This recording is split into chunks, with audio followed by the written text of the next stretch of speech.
Greetings and salutations, friends. Character NPC, your host, back for another stream. Twice in a day. It's been exciting. I'm really enjoying it. You can tell by the number of streams I'm putting out. The story is developing on its own. It's coming about just as I expected, and I'm really excited about it. So, here we go again.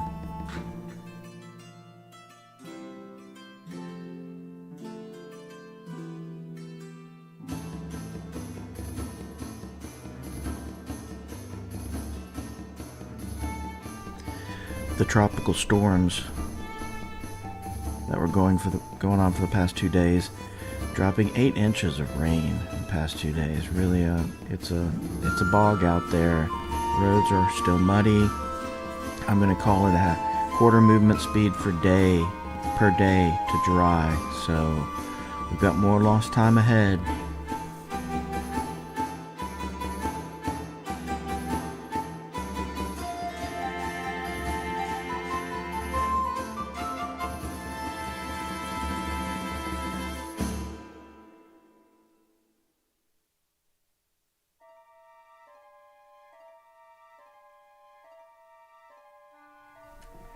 And so, dear friends, as we return to our characters, Jorbis Bicklemole, the gnome, illusionist thief in the party, is at the Cock Cudgel Inn, hanging out, seeing if there were rumors about maybe trying to patch things up with one of the NPCs, the magic user that is keeping a room upstairs, to see if we can get some information about the road or our destination. But nothing from yesterday. The fighter and ranger, Randall Windsor and Asher Wildwood, along with our 2 clerics, Aetbert Cuthbert, who's kind of the he seems to be looking like, if you were standing from afar, the leader of the party. The cleric, and who's the other cleric? Well, I should have their names by now. The other cleric is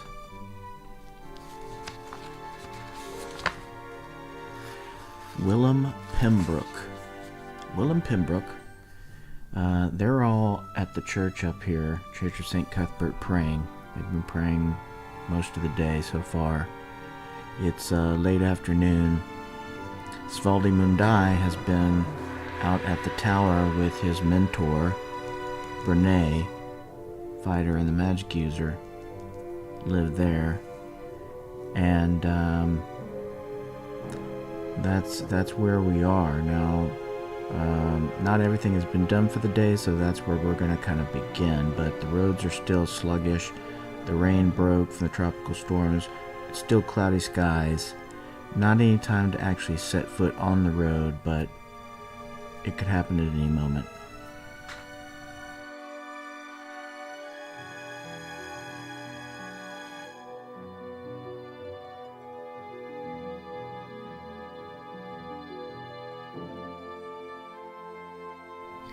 We'll be heading to the town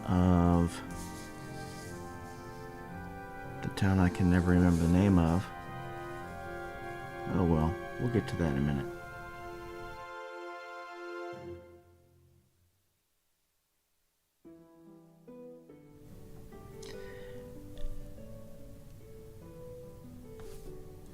The town we're headed to,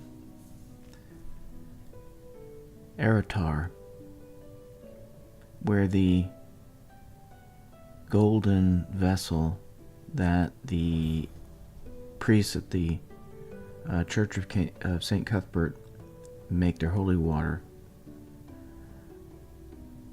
There's a new gold one which doubles the amount of holy water that they can make in one blessing, we'll call it, one service. It's a whole service that they go through. but it's going to basically double the resource there in Elfwine, so it's really important that we get this job done.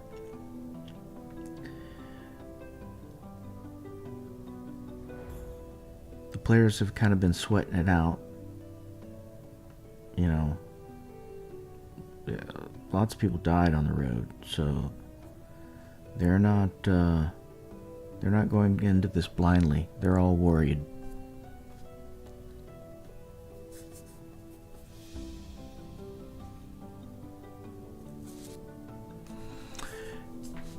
And so as we start the day again, or continue with our day, going through the workflow, we haven't gone through all the actions for the day on the 6th. So let's finish up that day where it's cloudy, the rains have broke, there were no rumors, and we were off doing our thing, kind of getting it later in the day. By evening, with Jorbis Bicklemole still here in the inn, we'll see if any more NPCs show up.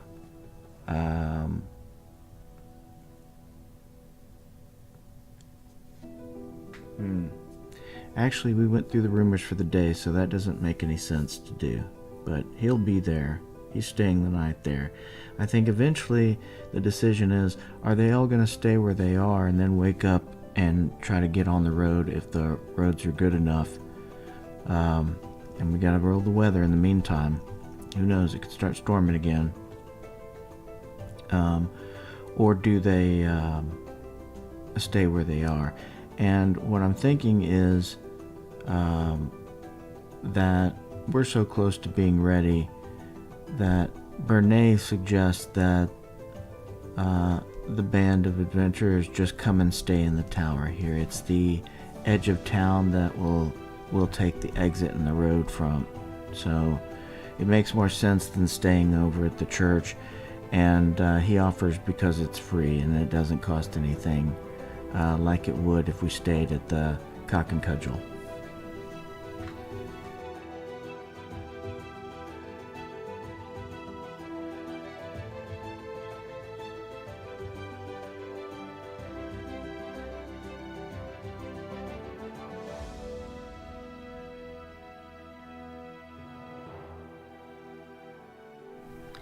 So that's what takes place the rest of the day. From afternoon, after a bunch of praying is going on and discussions with Father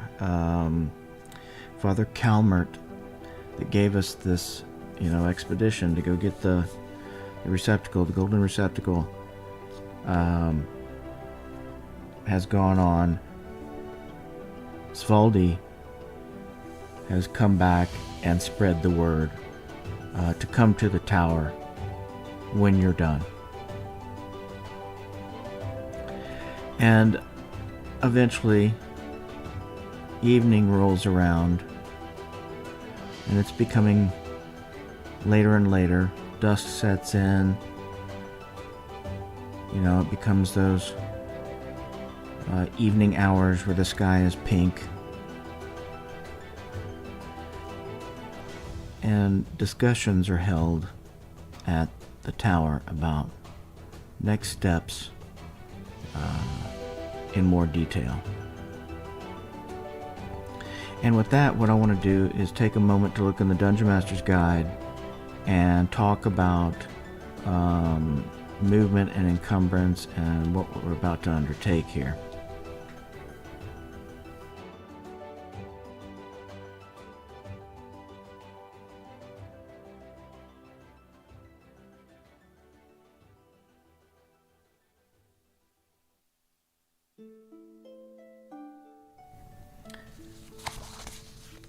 Basically everyone is encumbered. I mean, even the magic users. Valdi, with a 14 strength, has a 9 move base as he's loaded out. And he really doesn't have anything more, you might say, than his spellbook. As a first level magic user, you only have one spellbook, and it's the one you get from, it's the one Bernay sent him with.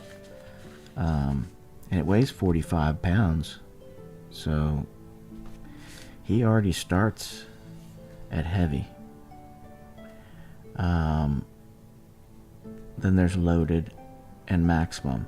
So what I want to discuss now, and we'll do it from the perspective of the magic user, right? This is the character with a 14 strength that's above average strength. Let's see what his constitution is. The two combined really give you kind of a physique of the character. His constitution is 13, so he's above average constitution, and he's got a 14 strength for like a deadlift. You know, I think actually that's more constitution, but anyway. 14 and 13 is both above average. So from his perspective, he's only carrying 898 coin worth of weight if you add everything up, which is the way this would be done. Again, back to kind of a rules as written, you know, closer to purest way to play the game.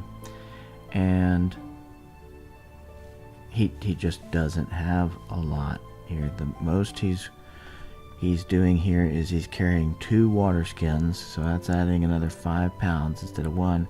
But even 1 is only like a day's worth of water, and that's stretching it if you're trying to play with any kind of, you know, thinking about it. He needs more than what just is offered in this 1 water skin. So he's got 2. He's got an extra 1 in his pack, and we can create water. The cleric can do that, but if he was to fail to dispel it, we lost him, we'd be without water and having to forage constantly, and that's not all that easy.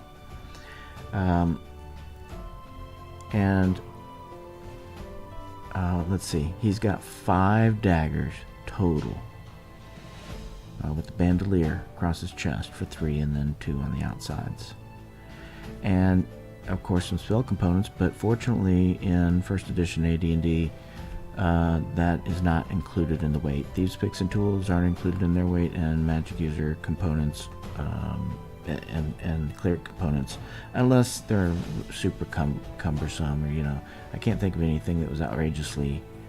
Actually, there were a few things. The things that were done, kind of supposed to be done like at your house, like a big crystal ball or something that you might need for divination or whatever. Those kinds of things are big enough that you wouldn't be carrying them around with you. But for the most part, there wasn't a big deal in saying components have no weight on you. So I think he's a perfect example of how this is all going to work out from a movement perspective and what their encumbrance is using the encumbrance chart, that master encumbrance table.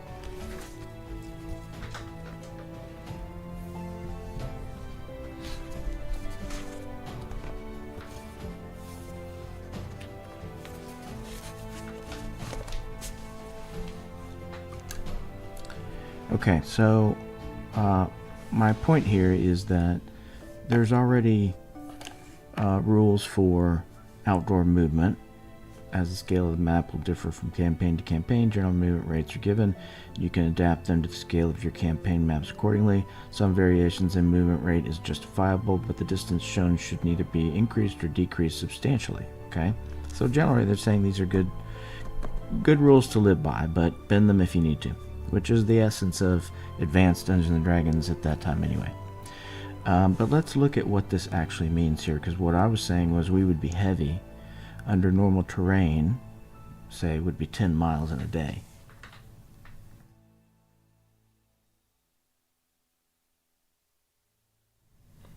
I think saying that 10 miles in a day, I don't know, it just seems like it's a little bit low. But let's look at what heavy is, okay? Heavy burden assumes an average man with more than 60 pounds of gear, but less than 90 pounds. Okay. Adjust all weight assumptions by strength and race factors, which it never gives you those statistics, and why it's important to have the master encumbrance table. That's it. I think maybe possibly it came out as maybe the outdoor adventure book, or kind of way right at the end of TSR before Wizards of the Coast took over. After Deities and Demigods, there whatever that, maybe a dungeoneering book, or I don't think it was Unearthed Arcana that had it in there. Somewhere later on it was defined, and that was the stuff from the Dragon magazines and such. But point to this, let's go back to where do we stand with this? Heavy burden, it said no, but less than 90 pounds.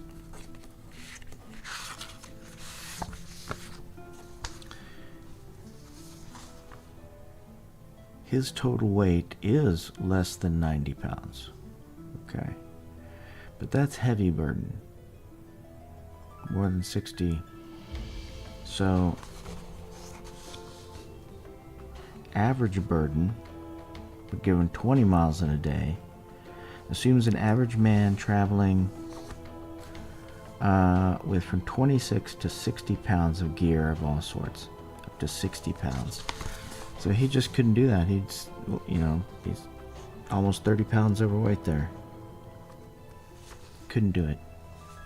And the only thing that he could really drop would be his spell book and such. That's why I used this as an example. So I think, for one, if we don't see a big change in the weather, the roads are just too sloppy after tropical storms dropping 8 inches of water in the area.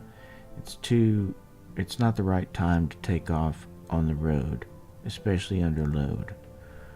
And I think I'm going to go ahead and call our current weight average,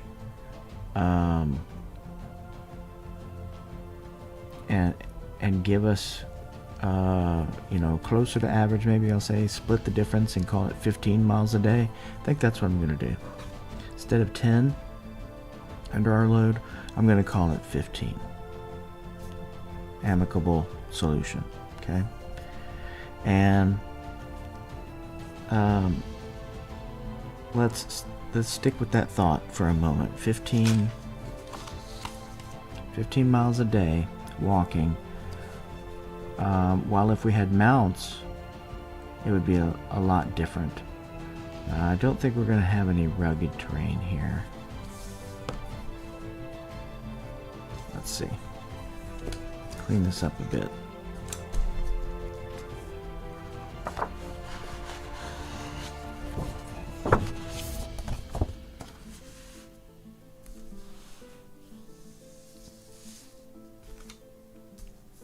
All right.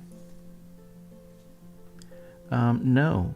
I mean, this is just clear, open terrain here, following the river. A little bit of rolling hills. But this should also be slightly down. Not much, but we're coming out of the hills here, obviously. So, yeah.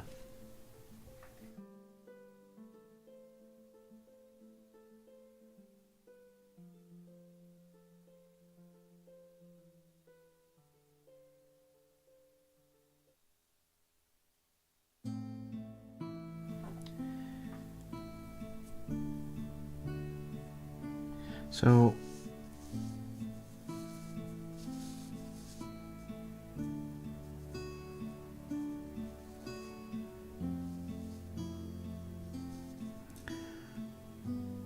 $15 miles a day, that's 2 days to cross that. 2, 4, 6, that's 3. So we still have an extra day there. So 1, 2, 3, 4, 4.5 days. 2-day jaunts, like I said.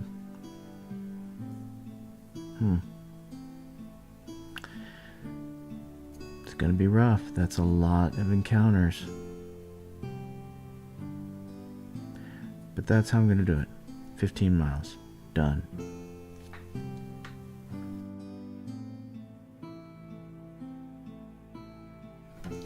I guess the other possibility I mentioned that I felt, I don't know, maybe crosses the line a little bit with the metagaming, was to use, not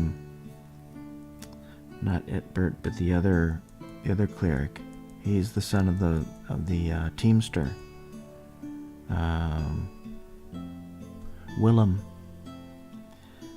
Willam's dad is the teamster, and maybe we could. I don't know. Maybe not. But they better have a card on the other end. We're going to end up having to rent one anyway. We may get a little treasure along the way to help pay for things, but otherwise, we have to rely on the thief to help us. I don't think that's going to work too well. But we'll see.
So,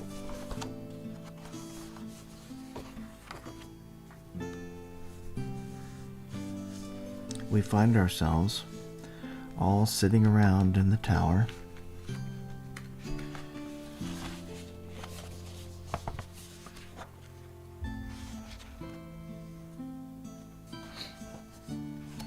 I think we might have a map of the tower too. Let me see.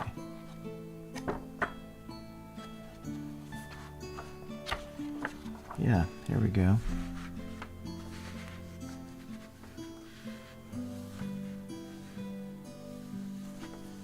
Oh yeah, I forgot about our vocabulary term.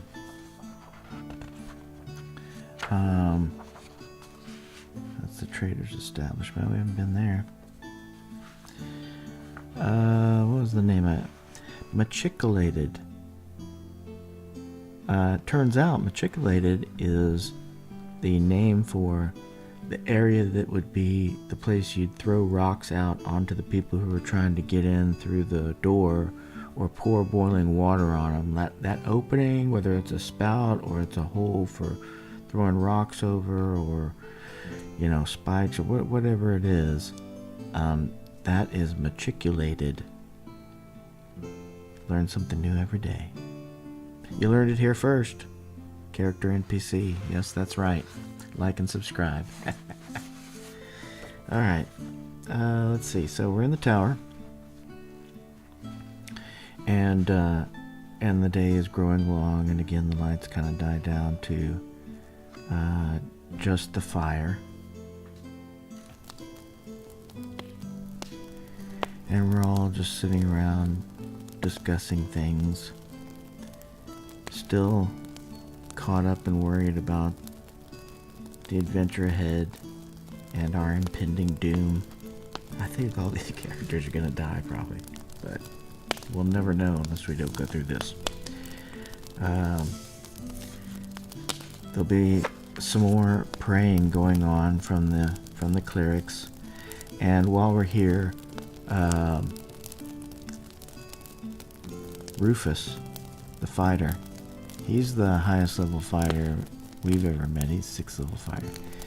He has the boys standing up, showing them a thing or two with their blades, giving them a lesson in the differences between Randall's shield and longsword techniques.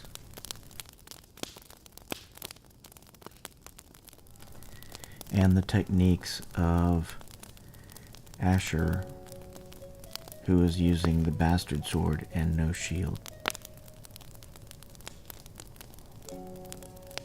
And Svaldi Mundai is talking in the corner with Bernay. The gnome's sitting back in the shadows, just listening to the conversation in a happy way. He got a big smile on his face. Makes jokes every once in a while in the conversations.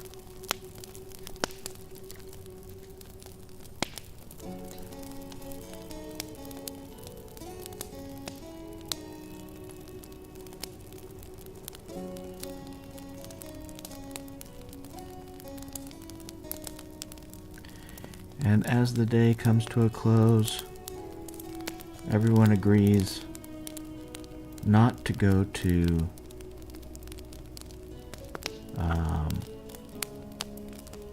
Willam's dad and get a cart or anything, but just to go ahead and go out on foot. Handle things slowly, take our time, make sure that if we come across anything relevant to eat, go ahead and grab it. You know, don't take the time to forage deliberately, just live off the land a little bit.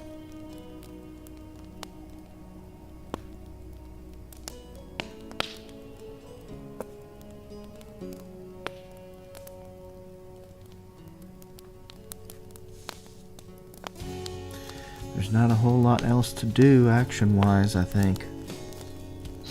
Everybody has their spells, everybody's prepared, armor's new. Yeah, so we go to bed and wake up the next day on the 7th of Gold Even. Free day. Normally a day of rest. Everybody else is kind of thinking about taking off and getting home as soon as possible to relax with the friends and family.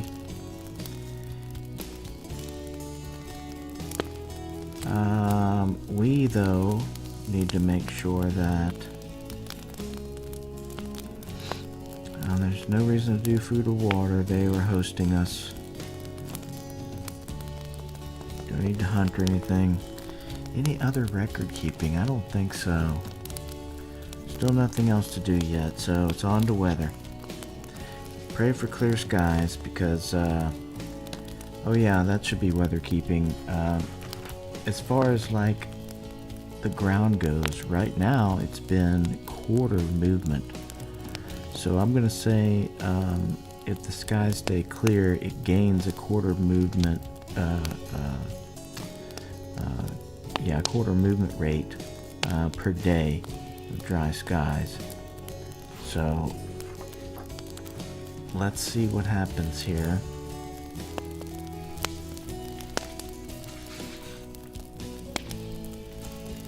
What I'm looking for, here we go.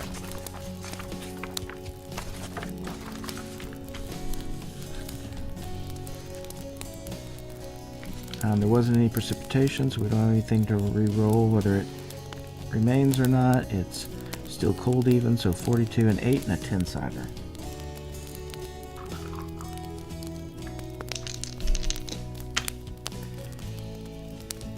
And that is for the 8. The high is 42 plus 9, so 51.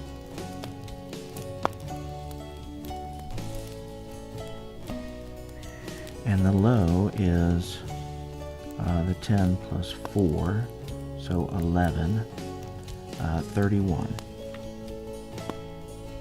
So it could freeze again. 51 and 31. And then we roll for the sky conditions.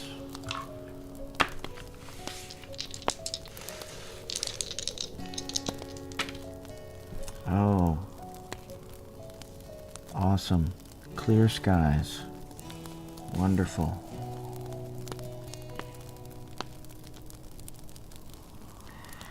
And so hopefully there should be no precipitation because it's clear skies. How could there be precipitation? Nope. We're all good. We got lucky.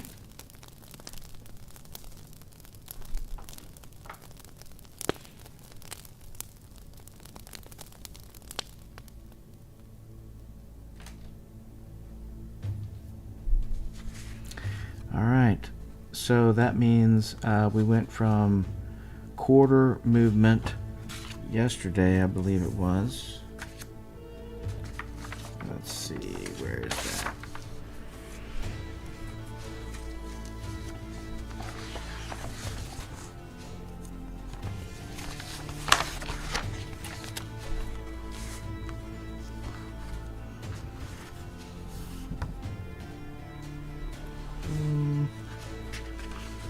Yes, it's here.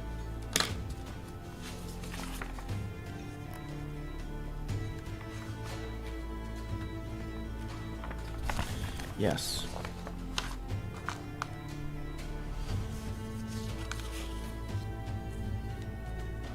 Yeah, since the rain stopped yesterday, and it was quarter movement across the board, it's half movement today, and it's clear skies, so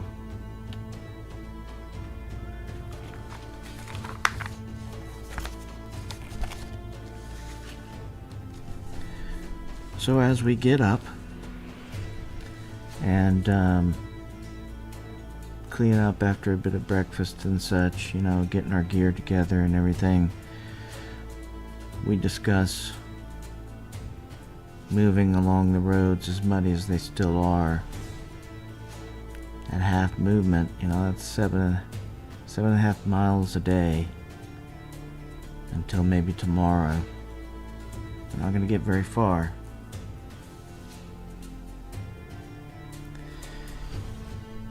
Asher Wildwood says we won't even get out of the hills. We wouldn't make it out that first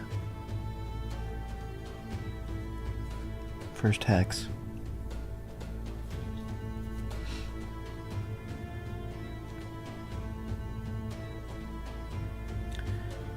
So I think it's important that we do get out on the road, though. Just sitting around thinking about it's just killing us.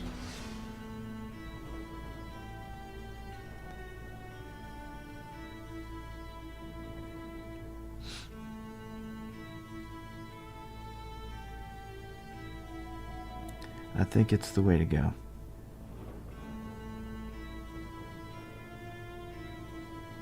So we pack up, get everything together. We all start to look alive.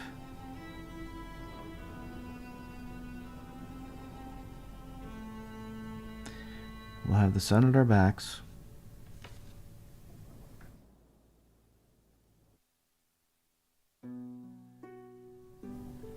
We can do this.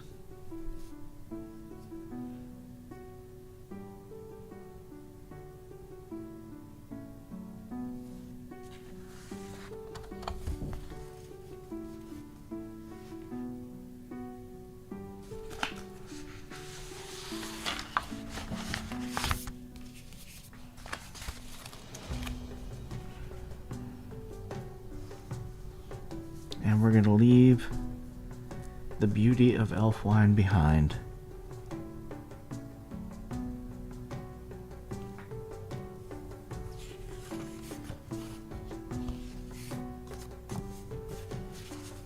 Let's see, what do we need?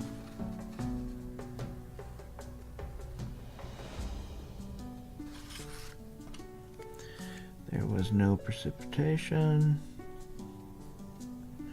Clear.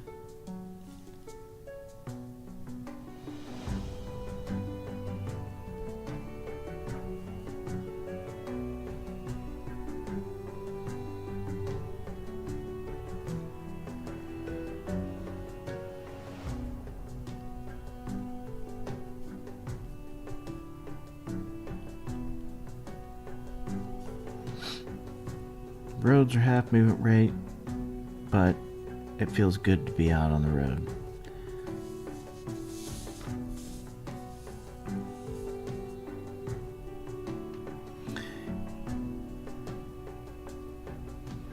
And it's going to take us more than a day at this rate.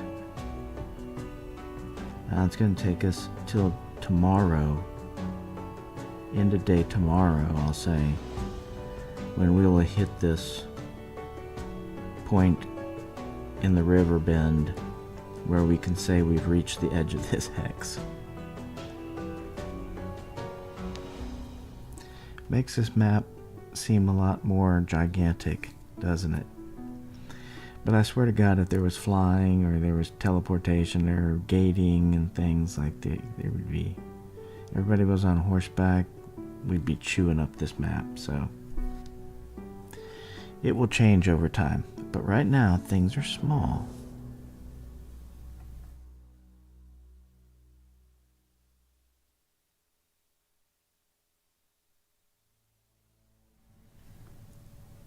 All right, and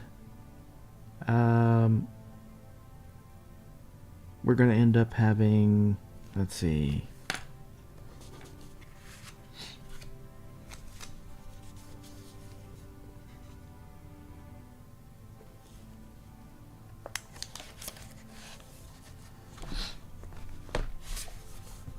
for outdoor encounters, random encounters. Starting from the point of origin, your players will move over not only varying types of terrain, but through areas of varying human, demi-human populations as well, just as terrain will affect the frequency and type of monsters encountered. So will population dictate likelihood and type of encounter. You must therefore show population density on your large-scale maps, or at least have some idea, have some idea of it in mind as adventurers move across the land. The chance of encounter is set with the following bases. So we're going to use the random outdoor encounters to come up with what occurs. But as it mentions, the population density and whether things are patrolled, for example, this is the way trade comes through. From the larger picture up here, you can see. Let's get all this out of the way.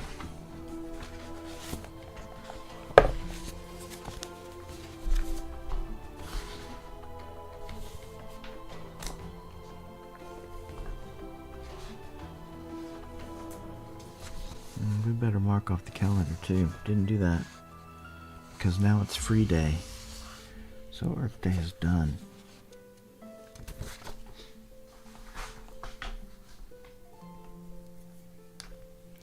Okay, so you can see here where the capital of Damkia is in the vast lake, and all of this is kind of running down out of the mountains and everything, these major waterways.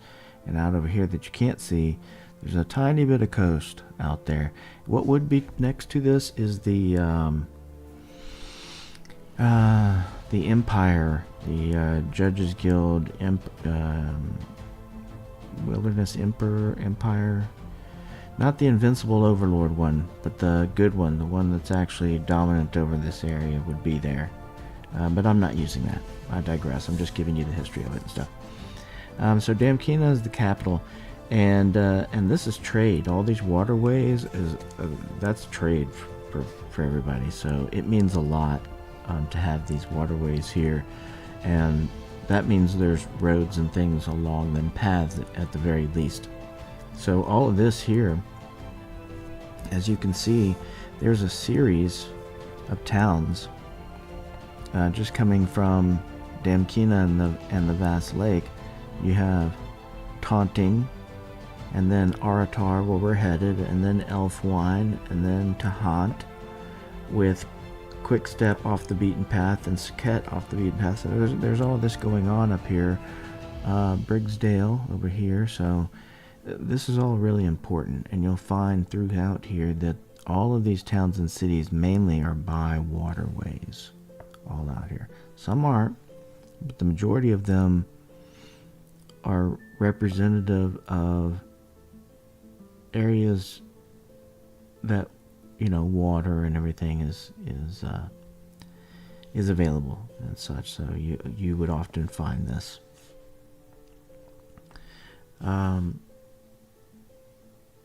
Yeah.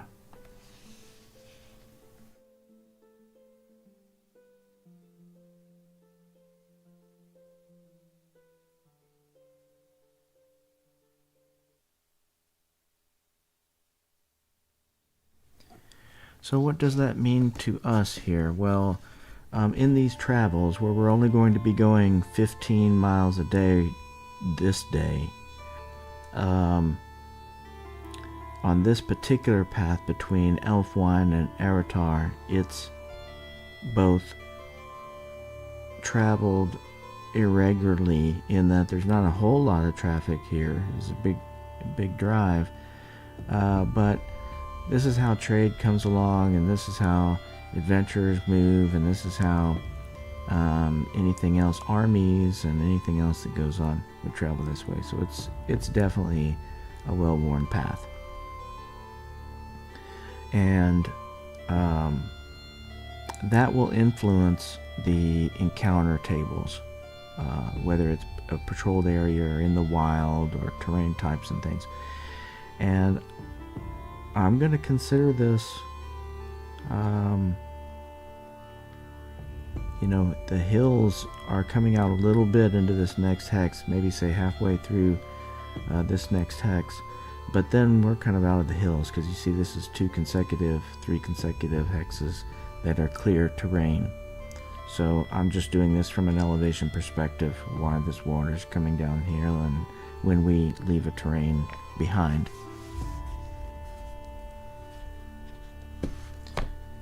So looking on the encounter tables, based on the population density, you have the base chance for an encounter, and then you'll have some changes to that from time to time.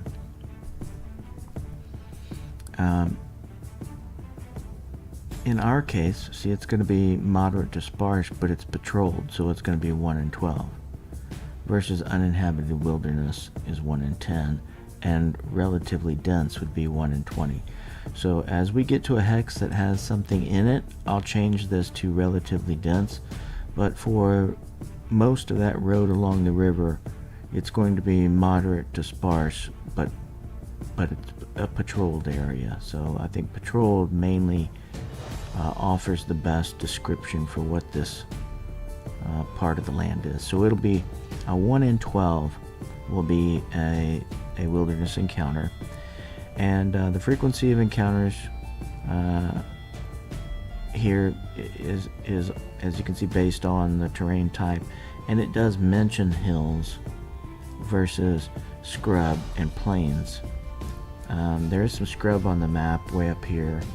It took me a while to figure out to decide what that terrain type was going to be based on its symbol. I wasn't getting it, but this would be scrub is what it's representing. And we'll be in the hills right now, but then we'll be out in the plains when we get to the clear hex. So for now in the hills, we're going to have an encounter at noon and at night and pre-dawn. So 3 a day, noon, night, and pre-dawn.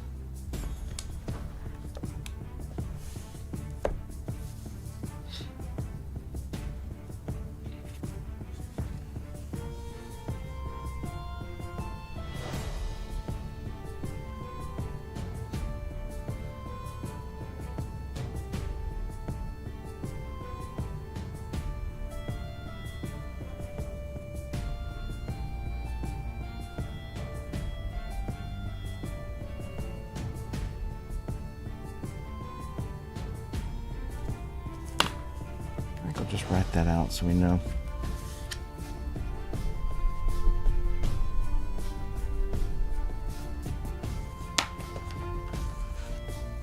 Take it easy.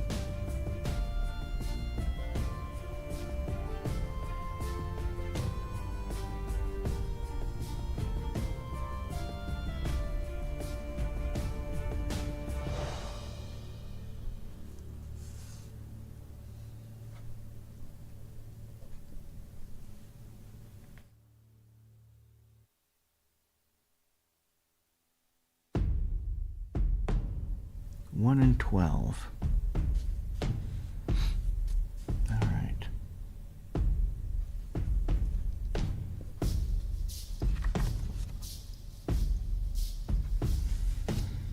And that's pretty much it for now. We know when we get to plains it's going to change, and plains is basically just morning, evening, and midnight instead. Morning, evening, and midnight in the plains. I guess I could write that down too.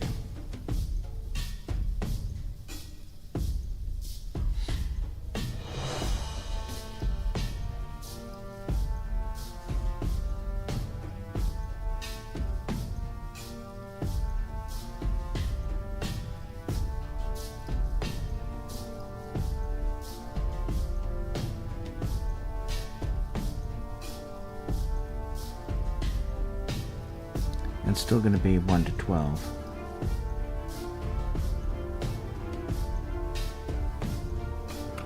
Not 1 to 12.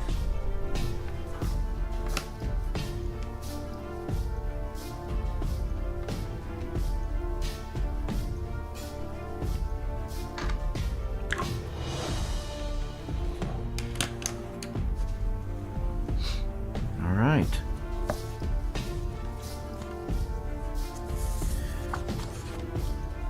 So, I think the way I'll work this is, as we travel, what's going to happen is the workflow changes a little bit.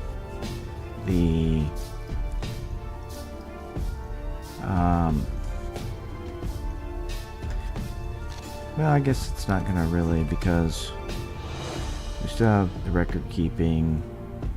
It's just mainly what is the distance it will be traveling. Does the terrain change? Yeah, nope, we don't have to change anything there. We'll be finishing this day 7.5 miles, so we'll be basically equidistant between Elfwine and the edge of that hex at the end of the first day.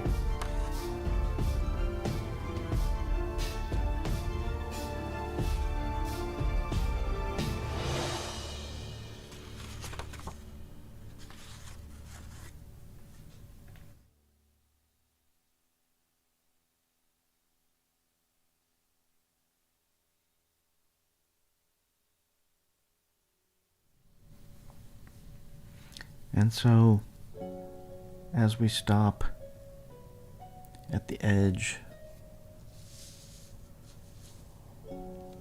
of the path, a pretty well beaten path at this point,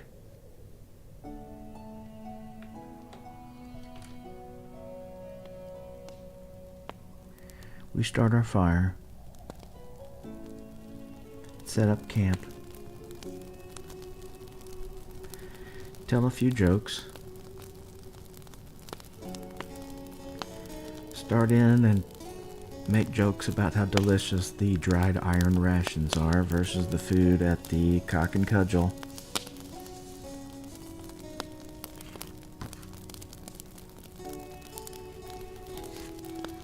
At least it's clear. It might be kind of chilly, but could be worse. Could be raining.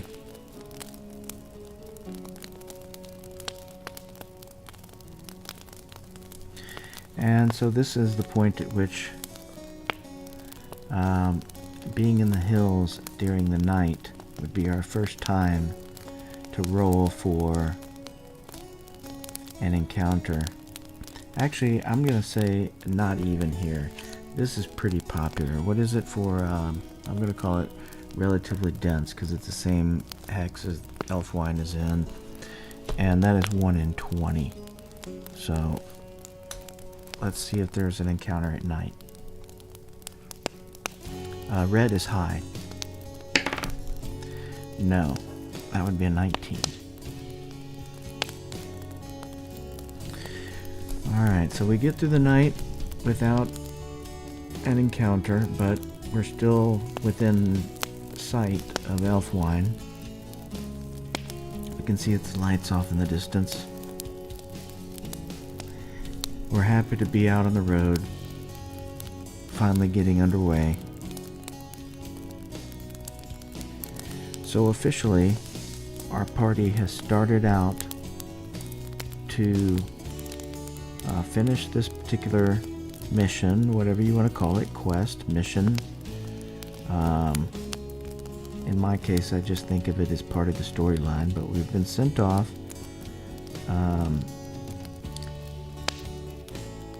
as a duty delegated to us from Father Calmert at the Church of St. Cuthbert of the Cudgel in Elfwine to go get an upgrade to their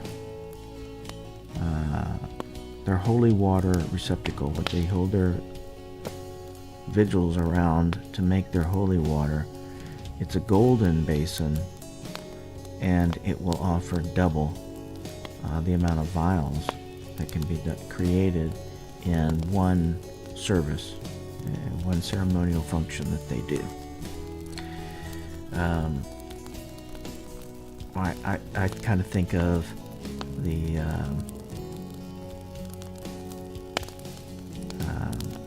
Holy Grail with the priests banging their head, in robes, walking around in a circle around it, banging their heads with the billet, and it just sounds just like St. Cuthbert. But that would be another sect. That would not be the chapeau that Aetbert and Willam are part of, because they're part of the floppy hats, the chapeau. Yeah, they don't wear helmets. They have these, like, if you've ever seen a Crown Royal bag, it's that color, kind of a, what do they call that, royal blue? I don't think they call it purple. Okay, so we sleep through the night, and we didn't have an encounter, and we took turns staying up, keeping guard, starting to get used to keeping guard. And we have another roll in the pre-dawn hour, 1 in 20. Ooh, nope, that's an 11. Red is high, so... Nope, don't have an encounter then.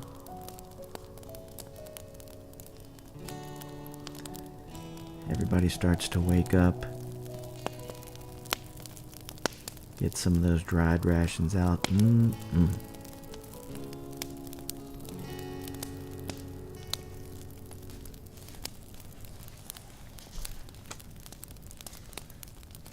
So I think what I'll do is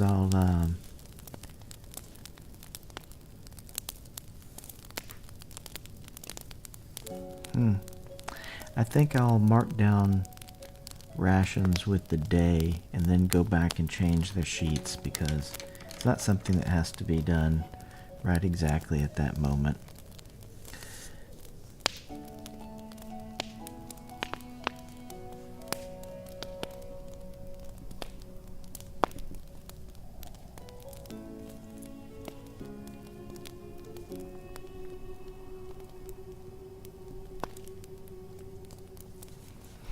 Okay, I'm going to say we drink a little bit of water, but not enough to call it a complete ration.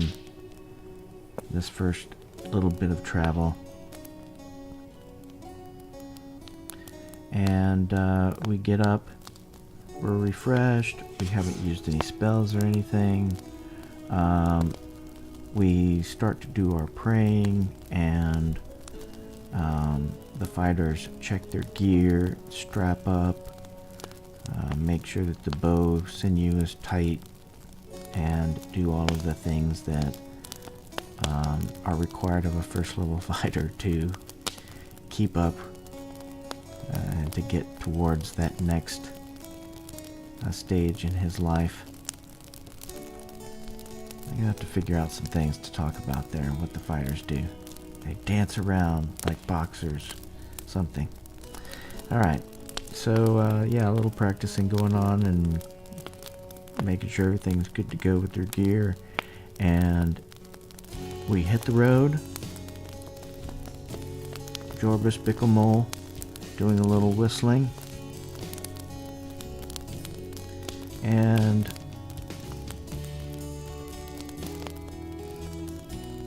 we would get around to lunchtime.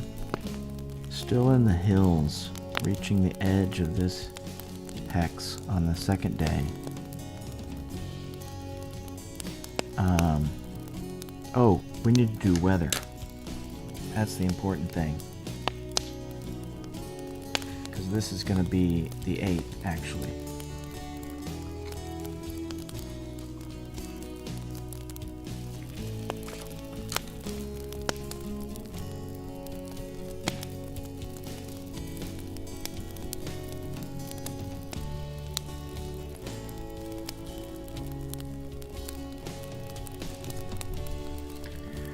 And I'll also have to start putting in the hex number or something. I can't read it, it's too dark, but, you know, I know it's edge of Elfwine.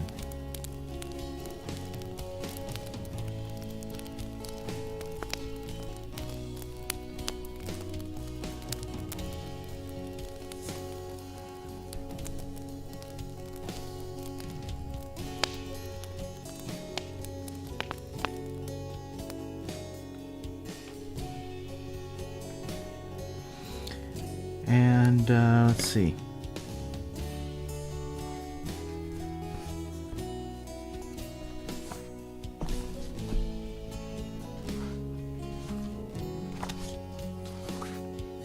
That was free day, not a day of rest for us. We're in Star Day.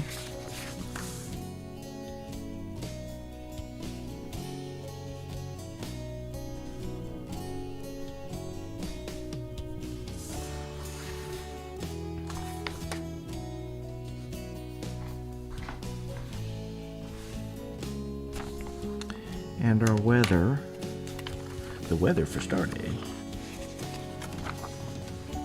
8th of cold even. We get an 8 and a 10.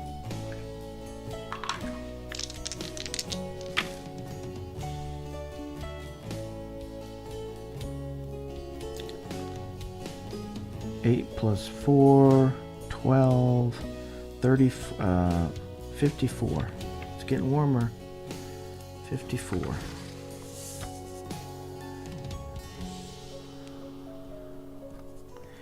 And a low of 10, 14. Wow, so it's got a big swing. 14 is, let's see, 29. Wow, it could actually really freeze. But get up to 54 as well. It's a pretty good swing. Huh.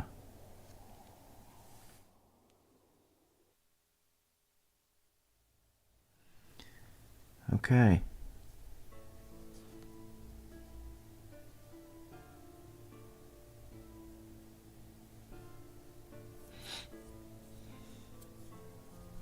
Wait a second. What did I say?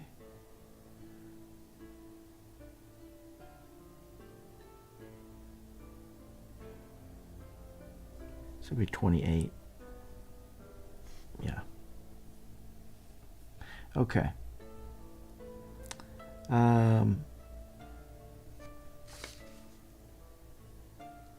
Sky conditions.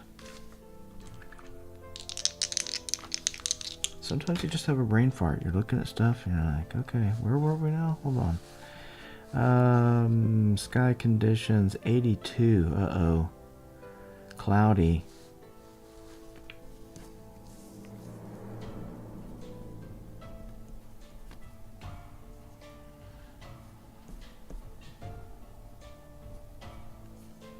See about some precipitation. I hope not. 27. Yep, it's raining again.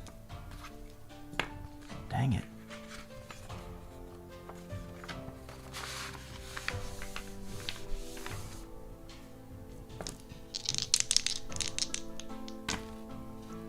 $50. Let's get it straight. Come on now. 55. 55 is a light rainstorm. Yes, we can do that. And it looks like in that light rainstorm, the continuation is 45%, so This could go on for a while. Alright, so what this does is it prevents us from moving forward in the drying process of the road. So that means we remain at half movement.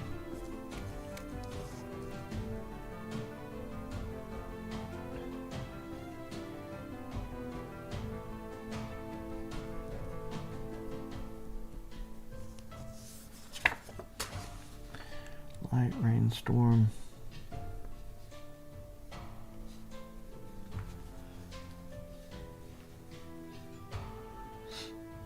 Okay.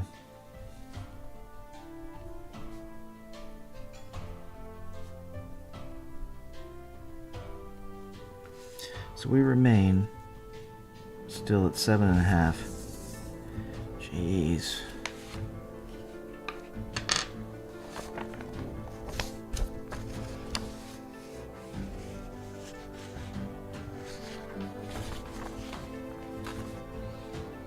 All right. So we are at the edge of, or we will be at the edge of this first hex right here at the end of the day. We don't see anything. I mean, of course, there are animals. It's lovely scenery with the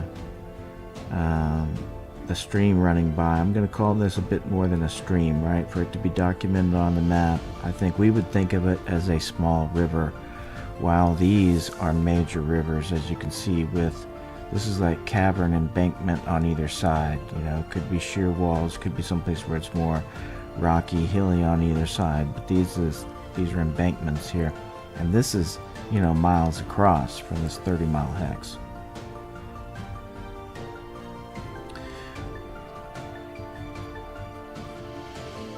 Okay. So, let's start ticking these off a little bit.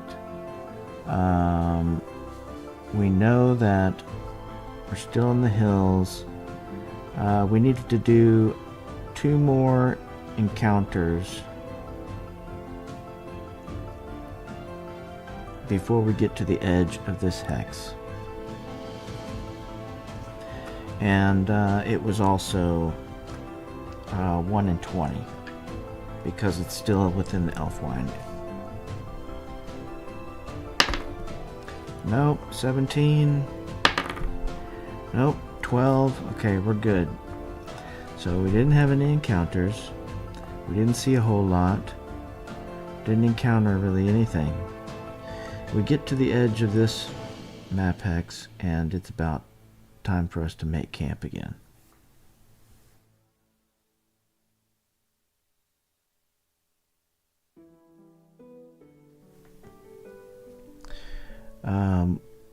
We make camp for the night. Nothing in... Oh, we have to actually roll for those encounters too, don't we? We'll call it the last... wait a minute, we did 2 more. So... that was through the end of day 2. Yes, it was through the end of day 2. And we used 1 ration.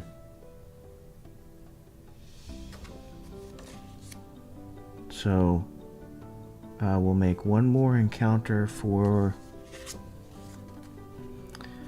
pre-dawn. But we're going to do 1 in 20 because we're still at the edge of this hex. No. So we sleep through the night.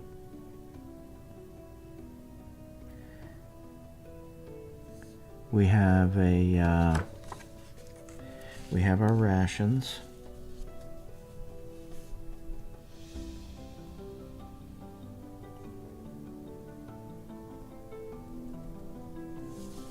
This will be the 9th.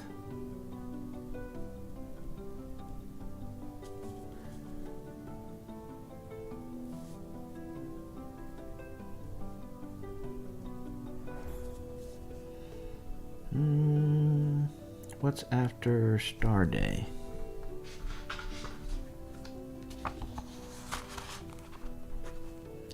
Sunday. Go figure.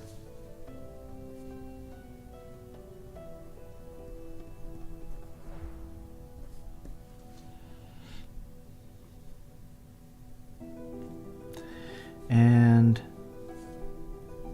we'll have to check for weather. Had a light rain all day yesterday. Not good. Still at half movement rate. And then we'll see what happens this day. My goodness. And like I said, I'm considering it in the hills. And this next day, these next 3 encounters that we roll, we'll do it as plains instead, I think.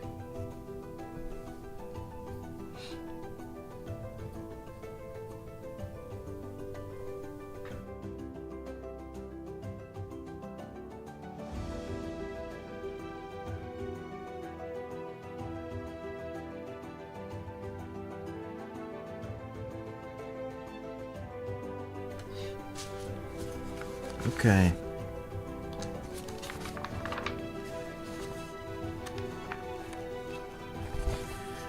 Does our light rainstorm continue? 45% chance. Come on, we need it to dry out. 45%, huh? Yes, it does not continue. So, that means we just need to roll the percentage again. 44%. Oh wait, we have to get to the highs and lows first. I'm so terrible with subtracting from 42 and adding to 42. It's ridiculous. That's terrible to say, but I'm terrible with it. 11. So a high of 53. Maybe this will help my math skills. 53. And 4 plus, so that's going to be 12. Subtract 12 from it, so 28, right? Let me see. 10 would be 32, and then another 2 would be 30.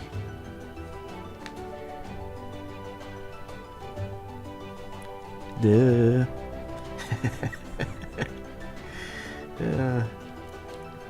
Hey, I might have imbibed in something. Don't correct me. Don't harass me. You don't know. You're not the boss of me.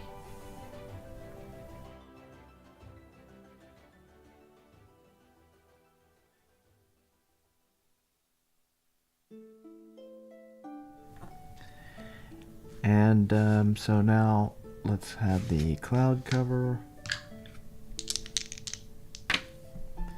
26, that's much better. Clear? Yes, clear.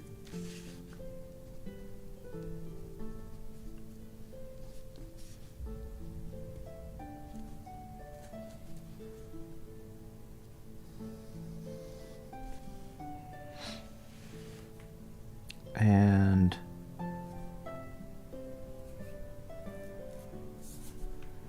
let's see, so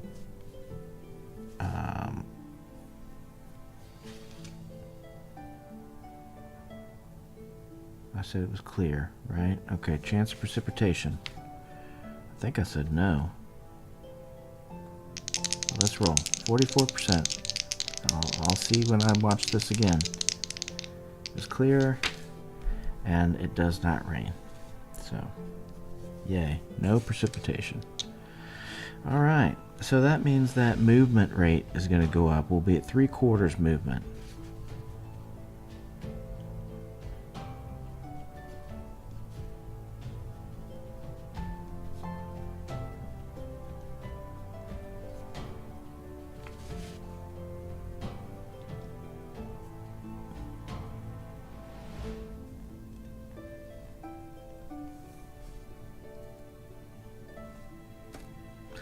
Alright.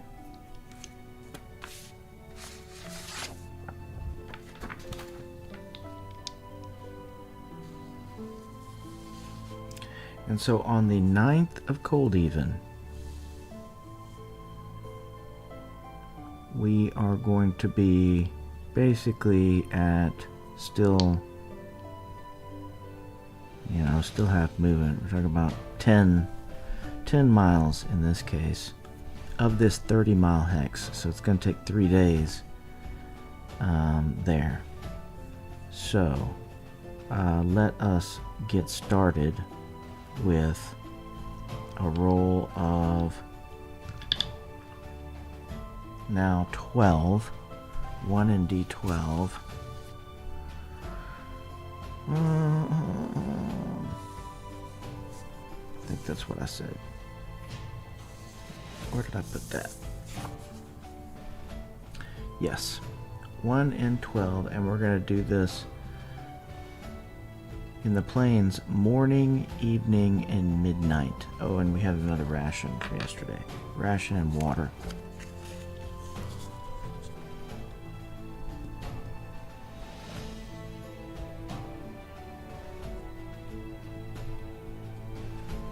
So our ration and water. So we've got 3 so far. 2 and 3. Okay. So for the next day, traveling through the morning, we do not, and we stop and rest our legs a bit for lunch. Sorry, we rest for dinner.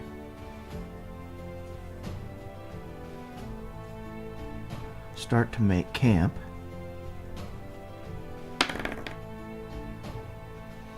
You couldn't see that, but it was a 4. We don't have anything. And then through the night at midnight.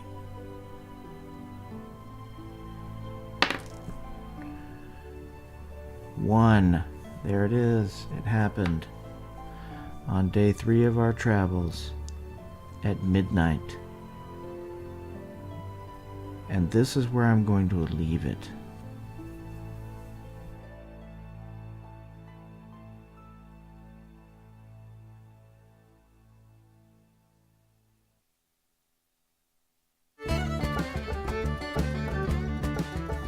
Yes, dear friends, I hate to do this to you, but I'm going to stop things here. We're already an hour and 13 minutes into the stream, and it's our first encounter.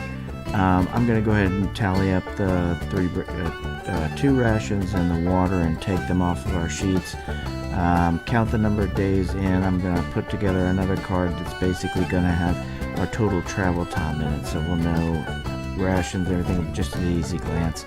And wow, an outdoor encounter, our first. Be able to see how the miniatures work out. I'm excited about that. I wonder if we're gonna get anything for this, and I wonder if we're gonna die. I really think all the characters are just bound to die. Maybe there'll be 1 or 2 that survive, but for the most part, for me, this is about seeing do any of these 6 come out alive, because I think it's a foregone conclusion that a bunch are not. Get used to it. Anyway, this is where things stand. Skies are starting to clear up. The adventure has begun, and our first combat is ahead. So, until next time, I will see you on another stream. Bye-bye.